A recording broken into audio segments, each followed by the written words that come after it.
And for the other big breaking news about the Lashkar-e-Taiba claiming responsibility of the Uri attack, India had always maintained that this attack in fact emanated from Pakistan's soil, but it was Pakistan who completely denied the news, accusing India of behaving irresponsibly and making a hasty statement. But now, as you can see on your screens, what we're showing you is the image of that poster that has surfaced in the Gujranwala town in Pakistan that goes on to announce that the Lashkar-e-Taiba will be holding the last rites for one of the 4 terrorists who attacked the Indian Army's 12th Brigade at Uri in the early morning hours that had killed 20 soldiers. In fact, it had happened during the battalion changeover when the terrorists came from across the border and attacked the Army Brigade.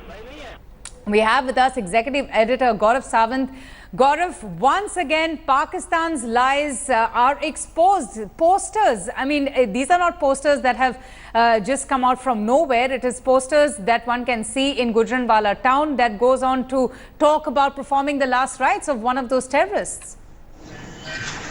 Avantika, Pakistan had alleged that this was a false flag attack. Yes. India had maintained, and based on scientific investigation, based on GPS coordinates that had been recovered from the equipment that these terrorists were carrying, some of the equipment they were carrying had Pakistani markings. Based on that, the army had said that this is a Pakistani operation. The army had suspected that this was either Lashkar or Jaish, a hybrid group. But Pakistan not only called it a false flag, it refused to investigate this case. India said, we are willing to offer you DNA samples, blood samples, any evidence that you may want, including fingerprints, match it against the national database in Pakistan. Pakistan refused to do so, and now it's evident that Lashkar-e-Taiba is carrying out a namaz-e-janaza for these two, for one of the 4 terrorists, clearly indicating that this terrorist came from Pakistan. There were other indications also that the terrorists had come from Pakistan, but this is Lashkar itself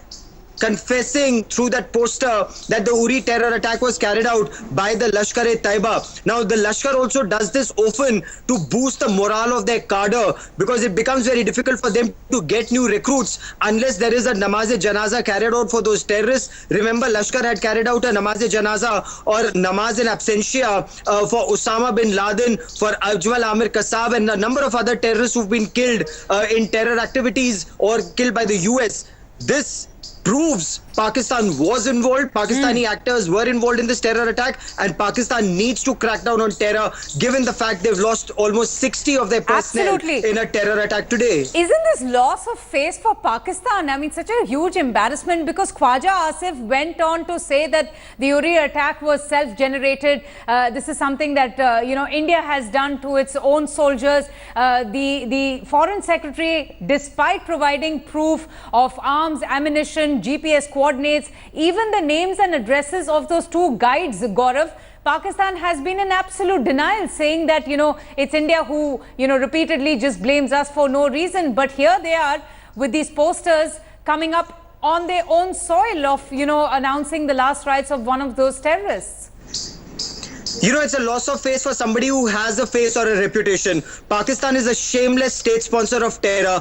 Osama bin Laden was killed barely 100 meters from Pakistan Military Academy at Kakul at Abbottabad. And despite that, Pakistan continues to sponsor terror. Pakistan lost 150 children and others in Army Public School Peshawar attack, and yet Pakistan continues to sponsor terror. Even today, after losing 60 of its police personnel under training at Quetta, will Pakistan change? There is no indication that Pakistan will change given its history. So, there is no loss of face as far as Pakistan is concerned. Its army is too deeply entrenched in sponsoring terror in Afghanistan, in India, and now there are fingerprints of Pakistani terror plots in the United States of America and in Europe. So this is a clear and present danger for the entire world, and that is why when India carried out surgical strikes in Pakistan-occupied Kashmir, the world supported India. It's only China that is supporting Pakistan, but that also remains to be seen for how long.